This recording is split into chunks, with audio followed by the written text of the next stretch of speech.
আলহামদুলিল্লাহ, ইউএস থেকে একজন আপু আমার কাছ থেকে এই হ্যান্ডমেড চুড়িগুলো নিয়েছিল। ভাবছেন যে কিভাবে ইউএস থেকে আমি অর্ডার পেলাম? চলেন আপনাদের সাথে সেই গল্পটাই শেয়ার করি। আসলে অনেককেই আমি বলতে দেখেছি যারা হ্যান্ডমেড জুয়েলারি সেল করে, তারা অনেকেই বলে যে আলহামদুলিল্লাহ আমার এই প্রোডাক্টগুলো হচ্ছে ইউএসএ যাচ্ছে।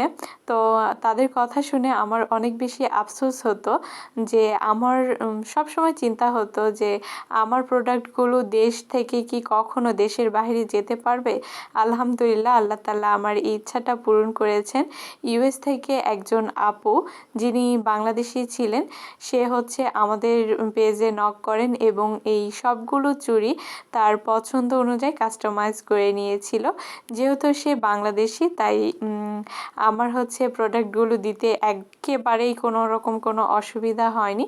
আপুটি চেয়েছিল যে তার সব রকম ড্রেসের সাথে দুইটা দুইটা করে সে চুড়িগুলো মেক করে নিবে। আমি কিন্তু তার পছন্দ অনুযায়ী মেক করে দিয়েছি, আর তার দেশের বাড়িতে আমি পাঠিয়ে দিয়েছি। যেহেতু সে আমেরিকাতে থাকে, তো আমার তো ওখানে পাঠানোর কোনো ওয়ে নাই, বা ওরকম করে কখনো আমি পাঠাইনি। এটাই ফার্স্ট টাইম আমার প্রোডাক্টগুলো দেশের বাইরে যাচ্ছে। এটা আমার জন্য অনেক বড় একটা পাওয়া যে আমি এত ক্ষুদ্র একজন মানুষ, এত ছোট্ট একটা বিজনেস, এখান থেকে হচ্ছে আল্লাহ তাআলার প্ল্যান কত বড় যে আমার প্রোডাক্টগুলো দেশের বাইরে, তাও আবার ইউএসের মতো জায়গাতে যাচ্ছে। তো যাই হোক, এটা আমি গর্ব করব না, আমার জন্য বড় একটা সার্থকতা। আপনারা সবাই আমার জন্য দোয়া করবেন।